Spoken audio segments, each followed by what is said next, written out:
வணக்க மக்களே, சற்று முன் வெளியான செய்தி ஒன்று வெளியாகியுள்ளது. அண்ணாமலை பற்றி BL சந்தோஷிடம் புகார் தந்த நைனா நாகேந்திரன், கிளம்பி வரும் அமித்ஷா. வாங்க வீடியோவை முழுமையாக காணலாம். அதாவது மத்திய உள்துறை அமைச்சரான அமித்ஷா அவர்கள் ஆகஸ்ட் 22 அன்று சென்னையில் நடைபெறும் பூத் கமிட்டி மாநாட்டில் கலந்து கொள்ள இருப்பதாக தகவல் ஒன்று வெளியாகியுள்ளதாம். இக்கூட்டத்தில் தமிழ்நாடு பாஜகவின் மூத்த பூத் கமிட்டி தொடர்பாக முக்கிய விவரங்களையும் மற்றும் ஆலோசனைகளும் நடைபெற்று வருவதாக தகவல் வெளியாகியுள்ளதாம்.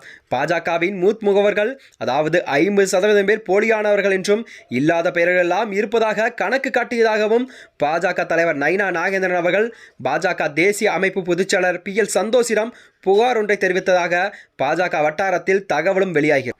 அதாவது தமிழ்நாடு பாரதிய ஜனதா கட்சியின் 2ஆம் கட்ட நிர்வாகிகள் பட்டியல் சமீபத்தில் அதிகாரப்பூர்வமாக வெளியிடப்பட்டது. இந்த நியமனங்களுக்கு பாரதிய ஜனதா கட்சியின் தேசிய தலைவர் KP நட்டா ஒப்புதல் அளித்ததாக மாநில தலைவர் நைனா நாகேந்திரன் அவர்கள் தெரிவித்திருந்தார்.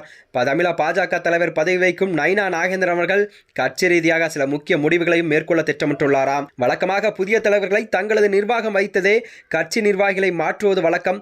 அந்த வகையில்தான் நைனா நாகேந்திரனும் அண்ணாமலையை நியமித்த நிர்வாகிகளை மாற்ற திட்டமிட்டுள்ளதாக தகவலும் வெளியாகியுள்ளதா.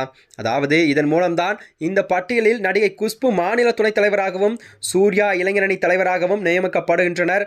மேலும் LSR சேகர் மாநில பொறுப்பாளராகவும் KT ராகவன் மாநில பிரிவு அமைப்பாளராகவும் நியமிக்கப்படுவதாக நைனா நாகேந்திரன் அவர்கள் செய்திகள் வெளிவந்தன. இதன் மூலம்தான் தமிழக பாஜகவில் மீண்டும் KT ராகவனுக்கு பதவி கிடைத்துள்ளது. 3 வருடங்களுக்கு முன்பு பாலியல் வீடியோ புகாரில் இவரின் பெயர் பதிவு பொறிக்கப்பட்டதா. அண்ணாமலை இருந்தவரை இவர் ஓரங்கட்டப்பட்டு இருந்தார். இவருக்கு பதில்தான் எதுவும் கிடைக்கவில்லை.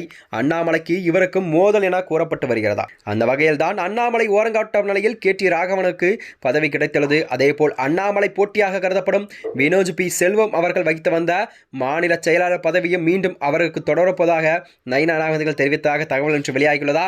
அதாவது அண்ணாமலை இருந்த காலத்தில் குஷ்புவும் கூட மாநில பதவிகள் பெரிய பொறுப்புகளையும் பெறாமல் ஒதுங்கி வைக்கப்பட்டிருந்தார்.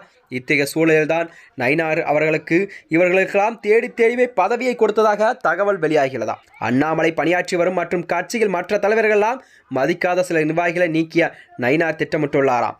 மேலும் அது மட்டுமன்றி முந்தைய தலைமைக்கு விசுவாசமாக இருப்பவர்களெல்லாம் மாற்ற அவர் திட்டமிட்டுள்ளதாக தகவல் வெளியாகியுள்ளதாம். சென்னையில் ரவுடிகள் சிலர் கட்சியில் சேர்ந்ததாக புகார்கள் எழுந்த நிலையில் இது குறித்து கணக்கெடுப்பு நடத்திய அவர்களை எல்லாம் நீக்க நைனா அவர்கள் திட்டமிடப்பட்டதாகவும் பாஜகவில் நீண்ட கால திட்டமான பூத் கமிட்டி அமைக்கும் பணி அண்ணாமலை காலத்தில் முழுமையாக நடைபெறவில்லை. எனவே 2026 சட்டமன்ற தேர்தலை ஒட்டி மனதில் வைத்துக் கொண்டுதான் பூத் கமிட்டி அமைக்கும் பணிகளெல்லாம் பாஜகவானது வேகமாக நடைபெற்று வருகிறது. இதில் நைனா நாகேந்திரன் அவர்கள் சில முக்கிய முடிவுகளும் எடுக்க வாய்ப்பு இருப்பதாகவும் தகவல் வெளியாகிறது. இதற்காக கட்சியின் நிர்வாகி குழு மற்றும் மாவட்ட தலைவர்கள் எல்லாம் குழு விரைவில் மாற்றப்படலாம் என்றும் எதிர்பார்க்கப்படுகிறது.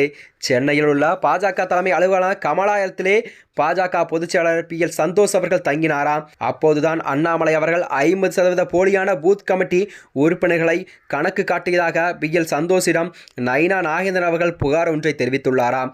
இதனிலையில் தான் வருகின்ற 2026 சட்டமன்ற தேர்தலில் பாஜகவில் பல முக்கிய மாற்றங்கள் பல முடிவுகளும் எடுக்கப்படுவதாக நைனா நாகேந்திரனிலிருந்து தகவல் வெளியாகியுள்ளதா. அது மட்டுமின்றி மேலும் இது போன்ற வீடியோக்களை தெரிந்து கொள்ள நமது சேனலை மறக்காமல் சப்ஸ்கிரைப் செய்து கொள்ளும். நன்றி, வணக்கம்.